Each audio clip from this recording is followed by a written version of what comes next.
Hello poke friends, मेरा नाम है अभिषेक और आज हम देखने वाले हैं पोकेमॉन स्वॉर्ड एंड शील्ड का छठा एपिसोड। हमने अपने आखिरी एपिसोड में देखा था कि गो पकड़ लेता है स्कॉर्बनी को। उसके बाद वो दोनों अपने घर वापस आ जाते हैं, जहां पर कि गो को अपने पोकेडेक्स में थोड़ी सी गड़बड़ महसूस होती है। तो उसको दिखाने के लिए जाता है प्रोफेसर सीरीज के पास, जहाँ पे वो उसको बताते हैं कि असल में पोकेडेक्स दो तरीके से काम करता है। एक तो जो पोकेमॉन तुम उसको दिखाओगे वो तुम्हें उसका डेटा दिखा देगा, और दूसरा काम होता है उसका तुम्हारे पकड़े हुए पोकेमॉन्स का डेटा सेव करना। ये सुनने के बाद गो कहता है कि अच्छा, तो मैं इसमें और भी ज़्यादा डेटा डालूंगा, यानी कि और भी ज़्यादा पोकेमॉन पकड़ूंगा। तो ऐश कहता है कि चलो गो, अब हम और नए नए पोकेमॉन पकड़ने चलते हैं। इसके बाद वो लोग जाते हैं एक हरे भरे मैदान में, जहाँ पे ऐश कहता है कि चलो हम शुरू करते हैं। लेकिन गो कहता है शुरू, यहाँ देखो मेरे पास क्या है, कि हाथ में बहुत सारी पोकेबॉल्स होती हैं, यानी कि 10-12 बहुत ही ज़्यादा पोकेबॉल्स होती हैं उसके पास।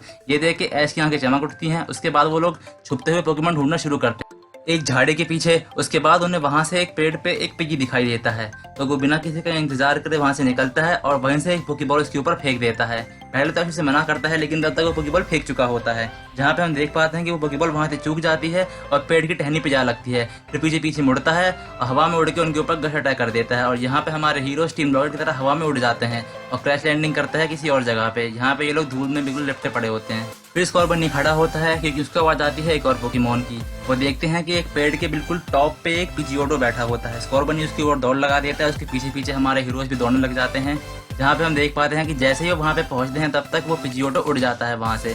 फिर पिकाचू देखता है एक डिगलेट को। उसके बाद वो भी उसकी ओर देखता है और पहले तो उसके ऊपर स्कॉर्बनी अटैक कर देता है, लेकिन वो जमीन के अंदर चला जाता है। उसके बाद गोभी वहाँ पे जाता है, लेकिन वो फिर छुप जाता है। फिर वो बाहर निकलता है पर फिर छुप जाता है। ऐसे हम देखते हैं कि लगातार गो और स्कॉर्बनी उसके ऊपर जा रहे हैं, लेकिन उसको कुछ नहीं बिगाड़ पा रहे, क्योंकि वो हर बार जमीन के अंदर घुस जा रहा है। लेकिन उसी बीच गो के ऊपर अटैक कर देता है एक डिगलेट। वो उसको आते ही हवा में उड़ा देता है और उसको उठा के कहीं और ले जाने लगता है। फिर उसके बाद पीछे से उसको ऐसा आवाज लगा के कहता है कि गो, यही समय है इसे पकड़ने का। उसके बाद जैसे उसके ऊपर स्कॉर्बनी हमला करने के लिए आता है, वो जमीन के अंदर घुस जाता है और स्कॉर्बनी आ जाता है गो के ऊपर। फिर हम देख पाते हैं कि ये कहते हैं इस बार हम बिल्कुल प्लानिंग के साथ काम करेंगे। तो फिर से ये लोग छुपते हैं पहले घास में। फिर उनको आवाज आती है एक और पोकेमॉन की। जब ये लोग घास से छुप के वहाँ जा रहे होते हैं तो वो देखते हैं कि झाड़ियों में कैटरपी अपना खाना खा रहा है।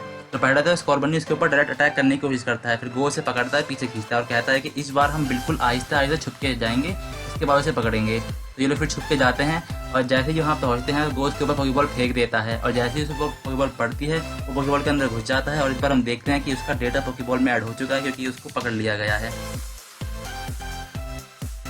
और जहाँ तक हमें याद है तो ऐश का पहला पोकेमॉन भी एक कैटरपी ही था। तो यहाँ पे हमें दिखाया जाता है कि ऐश और गो की जर्नी करीब करीब सिमिलर ही शुरुआत हुई है, लेकिन देखते हैं आगे क्या होता है। फिर गो अपने पोकेडेक्स से पूछता है कि हमें आसपास और कौन से पोकेमॉन मिल सकते हैं। तो पोकेडेक्स उनको बताता है कि यहाँ आसपास बग पोकेमॉन बहुत बड़ी तादाद में है। तो ऐश और गो उनको ढूंढने की शुरुआत करते हैं, लेकिन पहले तो उन्हें वहाँ पे कोई पोकेमॉन नहीं मिलता। उसके बाद वो एक पेड़ के पास जाते हैं और स्कॉर्बनी और पिकाचू को कहते हैं पिकाचू और स्कॉर्बनी इस पेड़ के ऊपर अटैक करो। तो उसके बाद इनके अटैक के बाद उस पेड़ के ऊपर से एक मेटापॉड गिरता है ऐसे सर के ऊपर। उसके बाद वो उसके ऊपर पोकेबॉल फेंकता है और बिना किसी मेहनत किए वो उसे पकड़ लेता है। फिर उनको दिखाई पड़ता है एक वेनोमॉथ।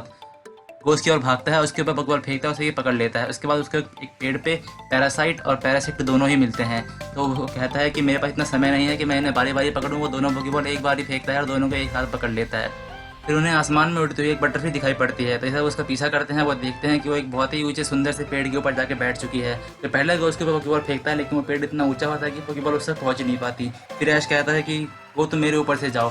तो गो उसके ऊपर जंप लगाता है, पेड़ की टहनी पकड़ता है और पेड़ के ऊपर चढ़ने लगता है। यहीं हमें दिखाया जाता है कि ऐश को झाड़ियों में एक अजीब सी आवाज़ आती है। तो वो कहता है कि गो, तुम ऊपर जाओ, मैं वहाँ जाकर उस आवाज़ को सुनता हूँ। हम जैसे देखते हैं कि गो ऊपर जाता है, उसके ऊपर पोकेबॉल फेंकता है, लेकिन वो बटरफ्लाई फिर से उड़ जाती है।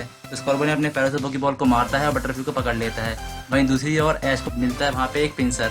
तो पिंसर ऐश के ऊपर पहले तो अटैक कर देता है, लेकिन पिकाचू की हेल्प से वो उसका सामना करता है। लेकिन पिंसर अपने ठोड़े अटैक से ऐश को पत्थरों के बीच में घेर लेता है। फिर वहाँ पे गो आता है, वो पिंसर उसके ऊपर भी अटैक करता है। तो वो आसपास पड़ा हुआ सारा सामान उसके ऊपर फेंकने लगता है। इसी बीच उसके हाथ में पोकेबॉल होती है, वो उसे भी फेंक देता है और पिंसर उस पोकेबॉल के अंदर आ जाता है। उसके बाद उसे मिलता है एक साइंथर। साइंथर बहुत ताकतवर पोकेमॉन होता है वहाँ पे। जैसे ही उसका पहला अटैक आता है और गो को वो एक ही अटैक में हवा में उड़ा देता है। फिर यहाँ आ जाता है हमारा पोकेमॉन क्विज। तो क्या आप बता सकते हैं कि ये कौन सा पोकेमॉन है? अगर आपको पता है तो प्लीज़ कमेंट में लिखना ना भूलिएगा। चलिए हम आपको बताते हैं कि ये है साइंथर। अब हम वापस आते हैं अपने एपिसोड पे, जहाँ हम देखते हैं कि गो और स्कॉर्बनी अब नीचे आ चुके हैं, जहाँ पे उनको पेड़ पे पहले तो एक बीटल दिखाई पड़ता है। तो उसको देखते ही गो उसके ऊपर पोकेबॉल फेंकता है, उसे पकड़ लेता है। उसके बाद हम पहुंचते हैं कोकोना से भरे हुए एक पेड़ के पास, जहाँ पे कि गो पेड़ के ऊपर एक पोकेबॉल फेंकता है और कोकोना को पकड़ लेता है और कहता है यहाँ पे आसपास इसका इवोल्यूशन बीटल भी होंगे ही। और हम देख पाते हैं कि गो के ठीक पीछे ही बीटल का पूरा झुंड खड़ा होता है।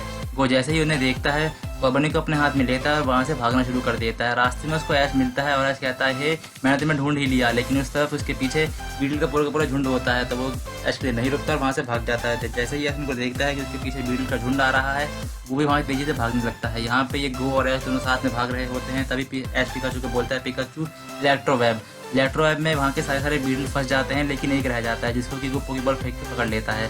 और अब गो के पास करीब यहाँ के सारे बकटाई पोकेमॉन आ चुके हैं, सिवाय 2 के, साइंथर और वेनोमॉथ। उसके तुरंत ही बाद वहाँ से एक वेनोमॉथ निकलता है, उसके ऊपर गो पोकेबॉल फेंकता है, लेकिन वो पोकेबॉल से वापस बाहर आ जाता है। उसके बाद स्कॉर्बनी उसके ऊपर अटैक करता है, लेकिन वो उसे डॉज करता है। तो ऐसे से बताता है कि पोकेमॉन पकड़ने के लिए हमें उसे पहले कमज़ोर करना पड़ेगा। उसके बाद स्कॉर्बनी और वेनोमॉथ की बैटल शुरू होती है, जहाँ पे कि वेनोमॉथ स्कॉर्बनी को पॉइजन कर देता है, लेकिन उसके बाद भी गो से पकड़ लेता है। उसके बाद हम देख पाते हैं कि स्कॉर्बनी की हालत ख़राब हो जाती है, तो गो से उठाता है और पोकेमॉन सेंटर की ओर भागना शुरू कर देता है, जहाँ पे कि उसे मिलती है नर्स जॉय। नर्स जॉय कहती है कि बस तुम ये हमारे ऊपर छोड़ दो, हम ये ठीक करके जल्दी ले आएंगे। और थोड़ी देर बाद वो ये ठीक करके वापस ले आती हैं। और जैसा कि हम देख पाते हैं स्कॉर्बनी ये बिल्कुल ठीक है। तो उसके बाद वो वापस अपनी लिस्ट चेक करता है और देखता है कि अब मेरे पास सिर्फ साइंथर ही रह गया है पकड़ने के लिए। वो वापस जंगल में जाते हैं, जहाँ पे जाते हैं उनका सामना हो जाता है एक साइंथर से। साइंथर और स्कॉर्बनी की बैटल चलती है, जहाँ पे कि दोनों ही अपने अपने फुल मूव कर रहे होते हैं और ऐश उसे चेयर कर रहा होता है कि बस तुम इसे पकड़ ही सकते हो। यहाँ पे कि स्कॉर्बनी डबल किक और बहुत सारे अलग अलग हमले करता है और अंत में जाके वो उसे पकड़ ही लेता है। उसके बाद हम देख पाते हैं वापस आ चुके हैं हम लोग प्रोफेसर सीरीज की लैब में, जहाँ पे कि यम पर खाना खा रहा होता है। उसके ऊपर से एक अजीब सी आवाज़ें आती हैं। तो वो प्रोफेसर सीरीज और क्लोई को लेकर उनके कमरे में जाता है, जहाँ पे हम देख पाते हैं कि अभी तक के पकड़े हुए सारे पोकेमॉन ऐश के कमरे के अंदर हैं। और वो कहते हैं कि अब हम इनके यहाँ पे क्या करेंगे। तो प्रोफेसर सीरीज कहते हैं कि तुम चिंता मत करो, मेरे आखिरी रिसर्च फेलो के पास भी ऐसे बहुत सारे पोकेमॉन थे, उसके लिए मेरे पास एक अलग ही कमरा था। वहाँ पे हम देख पाते हैं कि यहाँ पे इस लेबोरेटरी के अंदर एक अलग ही कांच का स्ट्रक्चर है, जहाँ जिसके अंदर की वो गो के सारे पोकेमॉन रखने वाले हैं। और यहाँ पे वो कहता है कि अब मैं यहाँ पे रुकूंगा नहीं, अब मैं अपना पोकेडेक्स पूरा भर के रहूँगा और मैं यहाँ पे मौजूद सारे पोकेमॉन पकड़ लूँगा। यानी कि अब वो ऐलान कर चुका है कि वो आगे भी बहुत सारे पोकेमॉन पकड़ने वाला है। तो बस दोस्तों, ख़त्म करते हैं आज का एपिसोड और अगले एपिसोड की एक झलक भी आप इसी वीडियो में देख कर जाइए। और प्लीज़ सब्सक्राइब कर दीजिएगा हमारे चैनल को और बेल आइकन दबाना मत भूलिएगा, ताकि आपको आने वाली हर वीडियो की नोटिफिकेशन अपने यूट्यूब पे पहले ही मिल जाए।